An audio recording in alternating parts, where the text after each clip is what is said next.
चलिए स्वागत करते हैं आपका आपके अपने विद्यालय, आपके अपने परिवार आदर्श अकेडमी में। मैं हूं राहुल और हम सब पढ़ रहे हैं the fundamental unit of the life, जिसको हम क्या कहते हैं, कोशिका। इसके पहले हम भी कई वीडियो के बारे में आपको बता चुके हैं, ठीक है। आप देखे भी हैं, पढ़े भी हैं, क्लास में भी आपको बताए हैं। उसी के बढ़ते हुए क्रम में आज हम पढ़ेंगे सेल वॉल के बारे में, ठीक है। तो सेल वॉल के बारे में पढ़ने से पहले आपको हमको ये बताइए, ठीक है, कि जैसे मान लीजिए हम हैं या आप हैं, किसी के दम पे कहीं पर लड़ाई कर लेते हैं, फलते फूलते हैं, मतलब ऐसे कि मजबूती के साथ कहीं भी किसी के दम पे खड़े हो जाते हैं। तो वो दम चाहे हमारे बाप का हो, हमारे भाई का हो या किसी दोस्त का है, ठीक। या उसी प्रकार आप भी कहीं पर खड़े हो जाते हैं, लड़ाई कर लेते हैं किसी अपने भाई के दम पर, या कोई आपका माफिया दोस्त है उसी के दम पर, ठीक है। तो क्या होता है कि पौधों के पास ऐसी क्या चीज पाई जाती है जिसके दम पर ये मजबूती के साथ खड़े होते हैं, या इनकी कोशिकाओं के पास ऐसा क्या पाया जाता है जो इनको मजबूत या मजबूती देने का काम करता है। तो आप जो जानते हैं जरूर कमेंट में जरूर बताएं, अगर नहीं जानते तो उनको बताएंगे एक बारी। तो बढ़ते हुए क्रम में देखेंगे इसी में हम सेल वॉल के बारे में। पहले जानेंगे सेल वॉल पाया कहाँ जाएगा भैया, ये पाया जाएगा सिर्फ पौधों में, ना कि जीव में, ठीक है। जीव का मतलब सजीव में नहीं पाया जाएगा, ठीक, हम सब में नहीं पाया जाएगा, सिर्फ पाया जाएगा पौधों में, कुछ जीवाणुओं में और कवकों में, ठीक है।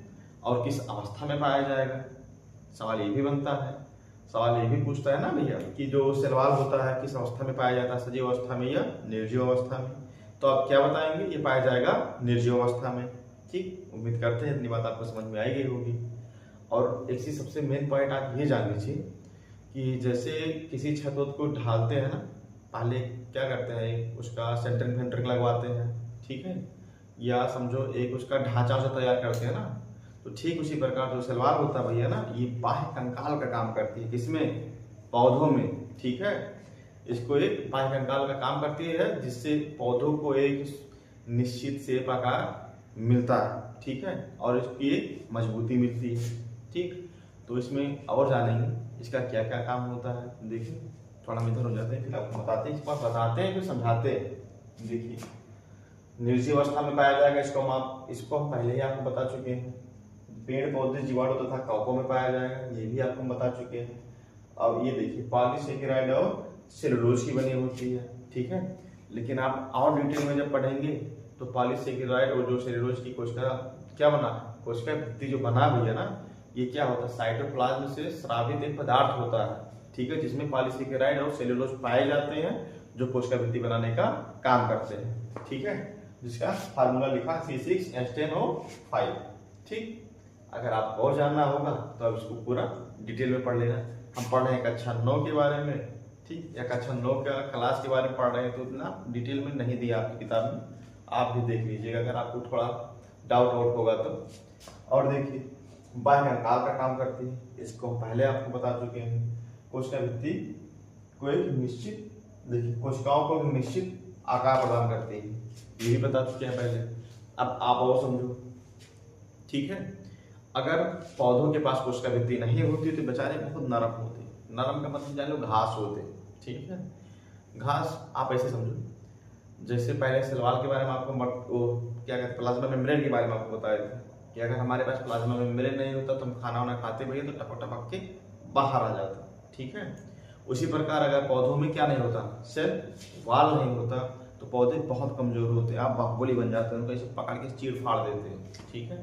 मान लो स्कूल में खूब सारे सागवान लगे हैं, सेल वॉल नहीं होता तो बच्चे जो घूमते टहलते उसी में खेलते हैं, क्या करते हैं, मान लो ये है पेड़, इसी में कलम पहुँचते भैया, यहाँ पहुँचते नहीं हारने के लिए, ठीक, पेड़ लगा भैया कि नहीं लगा भैया। तो भगवान क्या किया, उसको इस हिसाब से बना दिए है कि ना हम बाहुबली बन पाए, ना कोई बच्चा उसमें कलम पोष पाए, ठीक है।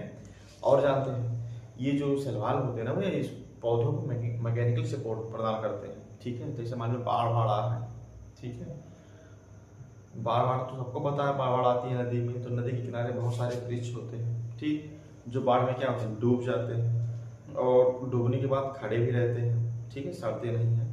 अगर जानते हैं अगर हम सब में और पौधों में मेन अंतर पूछा जाएगा कि किसके बेस पे, उनमें, हम में और पौधों में क्या कर सकते हैं, अंतर कर सकते हैं, तो सीधे बताए तो हमारे सबके अंदर कोशिका भित्ति नहीं पाई जाती, ठीक है, जबकि पेड़ पौधों में पाया जाता है। और हमारे अंदर सेल में जो कोशिका झिल्ली पाई जाती है, सेल मेम्ब्रेन पाई जाती है, वो भी पौधों में पाई जाती है, ठीक है, लेकिन जो कोशिका भित्ति होती है वो सब में नहीं पाई जाती है। तो अब यहाँ सुनिए, बाढ़ आ जाता है, पानी भर जाता है, ठीक है।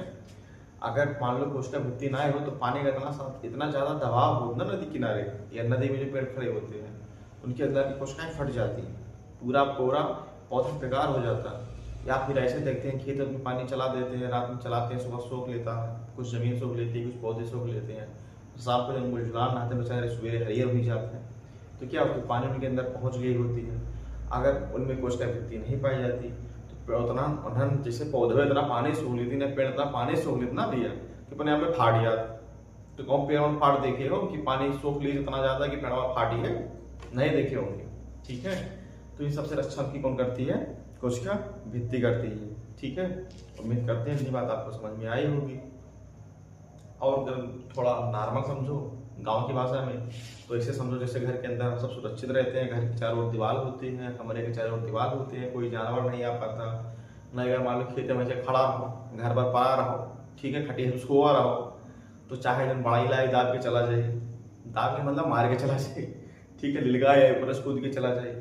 तो इन सबसे बचे रहते हैं। कैसे बचे रहते हैं, हमारे घर मतलब हमारे पास एक घर होता है, घर में दीवार होता है, दीवार क्या करती है, सबसे हमको बचाती है, हमारी रक्षा करती है। जान लो हमारे से हो जाए कोशिका, और दीवार वाल क्या हो जाए भैया, कोशिका भित्ति, ठीक है। और जानते हैं यह जो कोशिका भित्ति होती है, कोशिका मेम्ब्रेन की आउटर क्या होती है, लेयर होती है, मतलब ये क्या होती है, जो सेल मेम्ब्रेन होता है उसकी बाहर की परत होती है, ठीक है। इधर फिगर देखें, इधर ऐसा कहीं फिगर आप देखे होंगे किताब में, तो किसकी फिगर होती है, पादप सेल की होती है। और पादप सेल में जो रेड कलर से बना होता है बाहर की क्या होती है, कोशिका भित्ति होती है। और जो ये हरे कलम से बना होता है कोशिका भित्ति की जस्ट नीचे क्या पाई जाती है, कोशिका झिल्ली पाई जाती है, ठीक है। तो अगर आपसे कोई पूछेगा कि पौधों का मतलब पौधों का असली हीरो कौन है जो उनको मजबूती देने का काम करता है, तो आप बताएंगे क्या, कोशिका भित्ति। जैसे आपके असली हीरो आपके पिता है या आपके भाई हैं, दोस्त हैं, ठीक है, उसी प्रकार पौधों में कौन है, क्या बताएंगे, कोशिका भित्ति। तो कमेंट में जरूर बताना। उम्मीद करते हैं इतनी बात आपको समझ में आई होगी।